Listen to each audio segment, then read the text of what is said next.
یہ روایت حمام بن منبہ کے صحیفے سے ہے اور اس کا رقم 34 ہے۔ راوی کا نام میں نے ذکر کر دیا۔ اس میں جو نام بیان ہوئے ہیں یہ اللہ تعالیٰ نے اپنی صفات کے لحاظ سے خود اپنے صحیفوں میں بیان فرمائے ہیں۔ یہ وہی نام ہیں جن کا ذکر کیا گیا ہے، اور یہ جو بات کہی گئی ہے کہ جس نے ان کو یاد رکھا، اس پر میں نے لکھا ہے کہ اصل میں لفظ احصا استعمال ہوا ہے، اس سے مراد یہاں صفات الہی کا استحضار ہے۔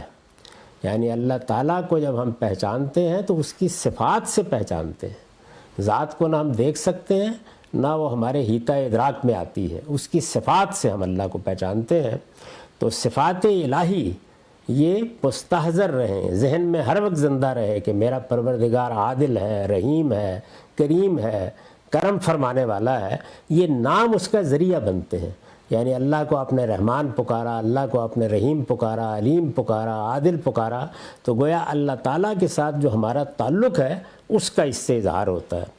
یعنی ان کے مفہوم و مدعا کو سمجھ کر ان کے مطابق اللہ تعالیٰ کا تصور اپنے دل و دماغ میں قائم کرنا اور اسے قائم رکھنا، اس کا لازمی نتیجہ اسی تصور کی روشنی میں خدا سے متعلق ہو کر اپنے شب و روز کی تنظیم ہے۔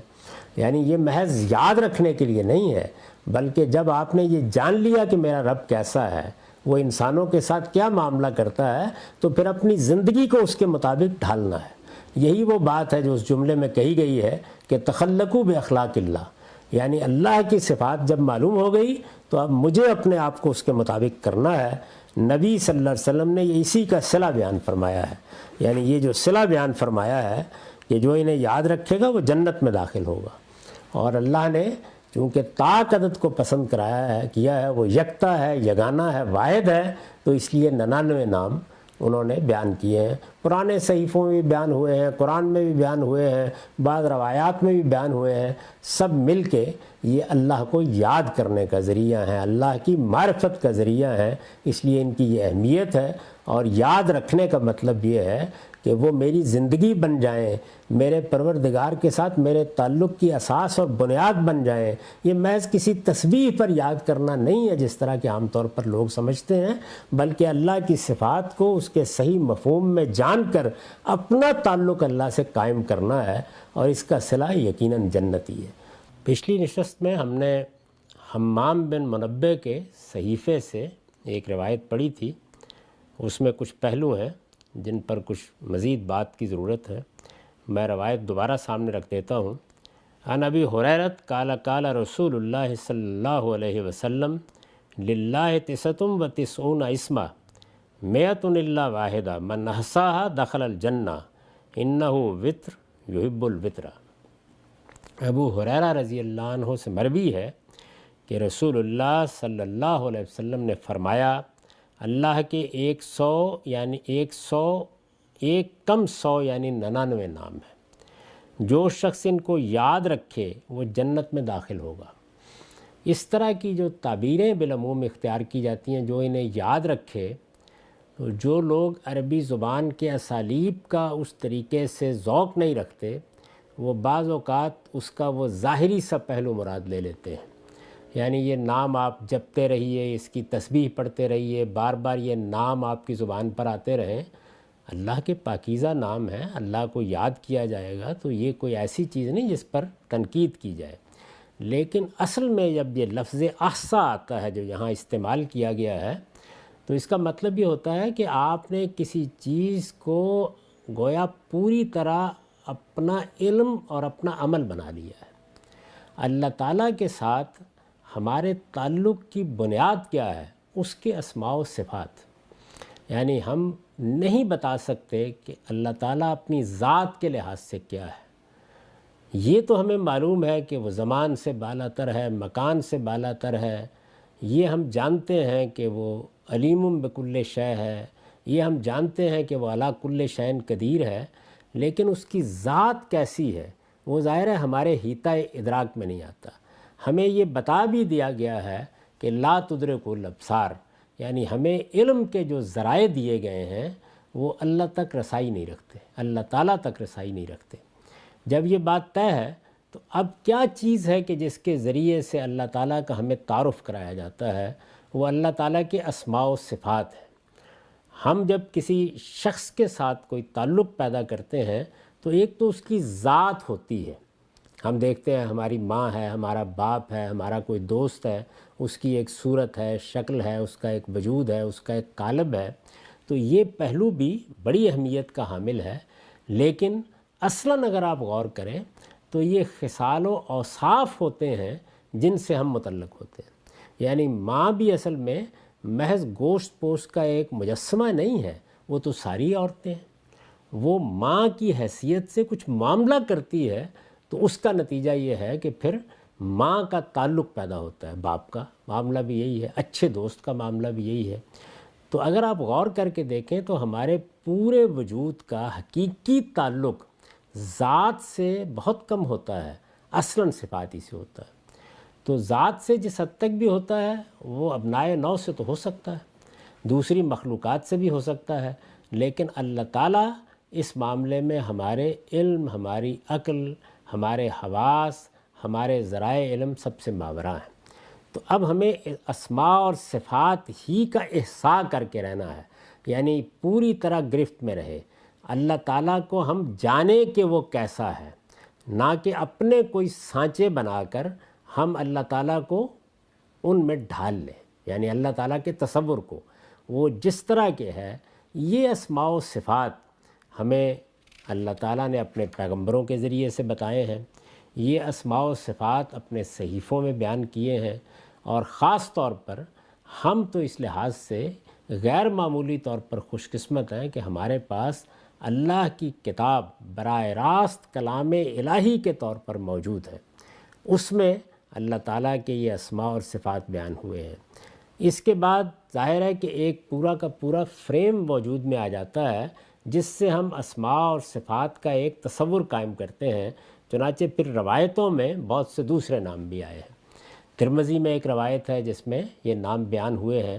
عام طور پر لوگوں نے اس کو گننے کی کوشش بھی کی ہے، اور بعض جگہوں سے ان میں بعض اضافے بھی کیے ہیں، یعنی انہی تصورات کی بنا پر جو قرآن حدیث میں بیان ہوئے ہیں تو یہ 99 نام رائج بھی ہیں۔ لیکن یہ ظاہر ہے کہ ایک انسانی کاوش ہے، اس میں کچھ چیزیں وہ ہیں جو روایت سے لے لی گئی ہیں، کچھ چیزیں وہ ہیں جو قرآن سے لے لی گئی ہیں۔ بحیثیت مجموعی وہ بات ہے جو خود اللہ تعالیٰ نے قرآن میں فرمائی، اور وہ یہ ہے کہ سب اچھے نام میرے ہیں، اور تم مجھے جس نام سے بھی پکارو گے مجھے ہی پکارو گے۔ ہمارے ہاں عام طور پر لوگوں کو بڑا اعتراض ہوتا ہے کہ اللہ تعالیٰ کو خدا کیوں کہا جا رہا ہے۔ وہ شاید اس بات سے واقف نہیں ہے کہ یہ عربی زبان کا لفظ ہے اللہ، یہ بھی اللہ تعالیٰ نے خود نہیں اختیار فرمایا۔ اس سے پہلے اگر پرانے صحیفوں کو پڑھیں تو عبرانی میں اس کے لیے جو لفظ بولا جاتا تھا وہی اللہ تعالیٰ نے اختیار کر لیا۔ یعنی انسانوں نے اپنے تصورات کے تحت کیا نام دیا اس کو اختیار کر لیا گیا ہے۔ تو آپ خدا کہیے، آپ اللہ کہیے، آپ ایل کہیے، یہ ایل ہے، اللہ ہی کا نام ہے، جبریل، اسرائیل، یہ سب اس میں آتا ہے۔ تو اس وجہ سے اس زبان پر کوئی اصرار کرنے کی وجہ نہیں ہے، آپ یہ لفظ بھی استعمال کر سکتے ہیں۔ تو یہ نام اور یہ اسماء جو ہیں یہ در حقیقت صفات الہی کو ہم سے متعلق کرتے، اللہ کی معرفت ہمارے اندر پیدا کرتے ہیں۔ تو اس میں نے یہ لکھا تھا کہ اصل میں لفظ احصا استعمال ہوا ہے، اس سے مراد یہاں صفات الہی کا استحضار ہے۔ یعنی احصا کا مطلب کیا ہے؟ کیا تسبیح کے دانوں پر رحمان، رحیم، ودود اس طرح ذکر کرنا؟ نہیں، یہ سمجھنے کی کوشش کرنا کہ وہ رحمان ہے تو کیا مطلب ہے اس کا، رحیم ہے تو کیا معنی ہے اس کے، متکبر ہے تو کیا مفہوم ہے اس کا، مہیمن ہے تو اس سے کیا چیز مجھے مراد لینی چاہیے۔ تو اللہ تعالیٰ کے ناموں سے اس کی معرفت پیدا ہوتی ہے، اس کا تصور پیدا ہوتی ہے۔ یعنی ان کے مفہوم و مدعا کو سمجھ کر ان کے مطابق اللہ تعالیٰ کا تصور اپنے دل و دماغ میں قائم کرنا، اللہ کی تصویر بنانا، وہ تصویر ان اسماء اور صفات سے بنے گی تو پھر اللہ یاد رہے گا۔ یعنی کبھی وہ اپنے متکبر ہونے سے پہلو سے یاد آئے گا، کبھی رحمان، کبھی رحیم، کبھی عادل، کبھی علیم بکل شے یاد آئے گا۔ اور پھر اس تصور کو قائم رکھنا، اس کا لازمی نتیجہ کیا ہوگا؟ اسی تصور کی روشنی میں خدا سے متعلق ہو کر اپنے شب و روز کی تنظیم، یعنی اب جب ہم نے سمجھ لیا تو پھر ہم اپنے گرد و پیش پر نگاہ ڈال کے جب یہ دیکھیں گے کہ ہمیں کس طرح بیہیو کرنا ہے، کیسے رہنا ہے، کیا زندگی بسر کرنی ہے، تو بندگی میں گویا خدا کے ساتھ ہمارے تعلق کا ظہور ہوگا۔ بندگی کیا چیز ہے؟ یعنی مجھے خدا کا بندہ بن کر رہنا ہے، تو خدا کا بندہ بن کر رہنا ہے تو خدا کے اسماء و صفات کا استحضار ہوگا تو میں اپنا تعلق استوار کر سکوں گا، اور پھر اس تعلق کے نتیجے میں میرے شب و روز کی تنظیم ہوگی، مجھے کیسے رہنا ہے، مجھے کیا کرنا ہے، میری معیشت میں کن چیزوں کا لحاظ ہوگا، سیاست میں کن چیزوں کا لحاظ ہوگا، معاشرت میں کیا ہوگا۔ نبی صلی اللہ علیہ وسلم نے یہ جو روایت ہم نے پڑھی ہے اس میں اس کا صلہ بیان فرمایا ہے، اور وہ صلہ کیا ہے؟ من احصاہا دخل الجنہ، یعنی جس نے گویا یہ استحضار پیدا کر لیا، یہ حقیقت ذہن نشین کر لی کہ میرا رب کیسا ہے، تو بندے کی حیثیت سے پھر وہ اپنا تعلق بھی انہی تمام جہتوں سے استوار کرے گا، اور جب یہ کرے گا تو نتیجہ کیا نکلے گا؟ داخل الجنہ، جنت میں جائے گا۔ انہ وطر یحب الوطر، یہ سوال پیدا ہوتا ہے نا کہ 99 ہی کیوں، 100 پورے کیوں نہیں کر لیے جائیں؟ تو فرمایا کہ نہیں، اللہ ہر معاملے میں وطر کو پسند کرتا ہے تاکہ اس کی توحید کا تصور قائم رہے۔ یعنی یہ دیکھیے ہماری نمازوں میں اس کا لحاظ کیا گیا ہے، اذکار میں اس کا لحاظ کیا گیا ہے، رسالت مآب صلی اللہ علیہ وسلم پہ جو تہجد کی نماز فرض کی گئی اس میں اس کا لحاظ کیا گیا ہے، سب چیزوں کو اس طرح ترتیب دیا گیا ہے کہ اس میں یہ وطر کا پہلو نمایاں رہے۔ قرآن مجید میں تمام صورتیں جوڑا جوڑا ہیں، لیکن کبھی ابتدا میں ایک سورہ سے، کبھی انتہا میں ایک سورہ سے، ہر باب میں یہ وطر کی کیفیت پیدا کر دی جاتی ہے۔